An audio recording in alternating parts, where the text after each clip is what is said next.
இன்னைக்கு எந்த வண்டி பார்க்குறோம் பார்த்தீங்கன்னா, ஹோண்டா சிட்டி தான் பார்க்குறோம். Honda city type 1 model. இந்த வண்டியில வந்து சில மாடிஃபிகேஷன் தான் பண்ணியிருக்கோம். இந்த வண்டியில வந்து ஏர் ஃபில்டர் வந்து சேஞ்ச் பண்ணியிருக்கோம். ஏர் ஃபில்டர் வந்து பெர்ஃபார்மன்ஸ் ஏர் ஃபில்டர் போட்டிருக்கோம். அதேமாரி பார்த்தீங்கன்னா, வால் டோரும் பெயிண்டிங் பண்ணியிருக்கோம். அதேமாரி எக்ஸாஸ்ட்டும் பார்த்தீங்கன்னா, டைரக்ட் எக்ஸாஸ்ட் போட்டிருக்கோம். ஃபுல் பாடி பெயிண்டிங் பண்ணியிருக்கோம். பிரேக் டிஸ்க் வந்து சேஞ்ச் பண்ணியிருக்கோம். பெர்ஃபார்மன்ஸ் பிரேக் டிஸ்க்கு. ஃப்ரண்ட் பிரேக் கேலிபரும் பெயிண்ட் பண்ணியிருக்கோம். அதேமாரி ரியரில் வர பிரேக் ட்ரம்மும் பார்த்தீங்கன்னா பெயிண்ட் பண்ணியிருக்கோம் இந்த வண்டிக்கு. அதுக்கும் பார்த்தீங்கன்னா ரெட் கலர் தான் பெயிண்ட் பண்ணியிருக்கோம். ரியரில் பார்த்தீங்கன்னா டிக்கியில் வந்து ஸ்பாய்லர் ஃபிட் பண்ணியிருக்கோம். இந்த ஸ்பாய்லர் வந்து ஃபிட்டிங் பண்ணி பெயிண்ட் பண்ணியிருக்கோம். அதே மாதிரி உள்ளே பார்த்தீங்கன்னா ஸ்பீடோமீட்டராண்ட வந்து ஆர்பிஎம் டேக்கோமீட்டர் வந்து ஃபிட் பண்ணியிருக்கோம் இந்த வண்டிக்கு.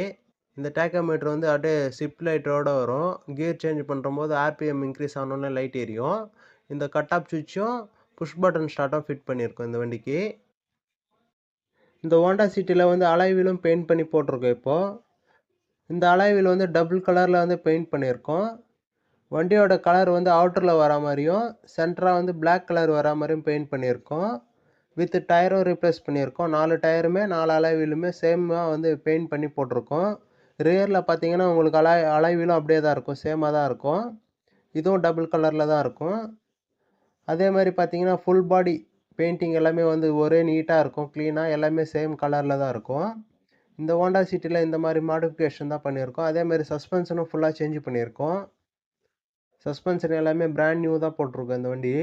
வண்டி பார்த்தீங்கன்னா இன்ஜின் கண்டிஷனும் பார்த்தீங்கன்னா பக்காவாக இருக்குது, எந்த ப்ராப்ளமே இல்லை. இன்ஜினும் அப்படியே நீட்டாக இருக்குது. இந்த வண்டி இப்போ எக்ஸாஸ்ட் நோட் காட்டுறேன் பாருங்கள். வண்டி ஸ்டார்ட் பண்ணி டைரக்ட் எக்ஸாஸ்ட் தான் போட்டிருக்கோம்.